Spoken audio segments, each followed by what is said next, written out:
To explain these advanced ancient civilizations, we first have to understand who we are. This is where we get into evolution versus creation. Through revelatory knowledge from 1960, we open the door to discovering that our origin lies somewhere in between. There were two creations, the sixth-day creation and the seventh-day creation. Adam was not made in the sixth day, as the church teaches, placing him among the living beings that were beastly and human-like in appearance. Adam and Eve were made in the seventh day, made in the image of God, spiritual beings existing in a spiritual realm, having spiritual abilities and godly intelligence, passed down through the DNA of Cain and Abel. The coats of skins they received were not animal skins, but physical flesh bodies, grounding them to the physical realm, which prior to their fall they enjoyed and interacted with through a glorified body, Eve's part of the them called Adam. Male and female created he them, and blessed them, and called their name Adam. Genesis 5, verse 2. After Cain slew Abel, he went to Nod, where he took a wife. We are the descendants of Cain and his wife, who I suspect was the highest development of the human-like kind of the sixth day, which is why we carry Neanderthal DNA.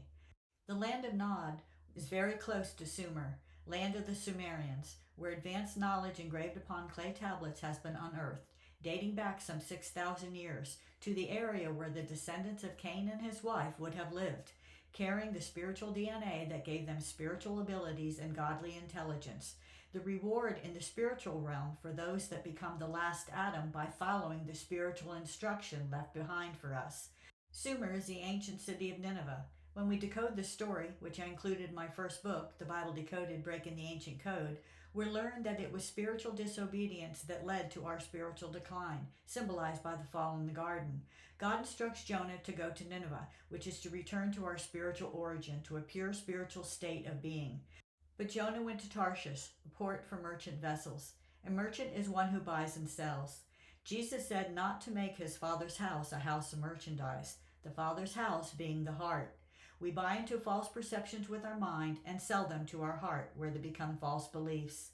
The great fish that swallowed Jonah symbolizes the great taxation that took place during the time of Jesus, the second Adam, in the age of Pisces, whose symbol is the fish.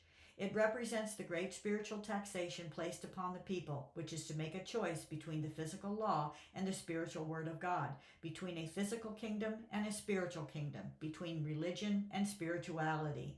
Man chose religion, which provides no instruction for returning to our spiritual origin, keeping us in spiritual darkness for over 3,000 years, which the 3 days and 3 nights Jonah spent in the great fish represent.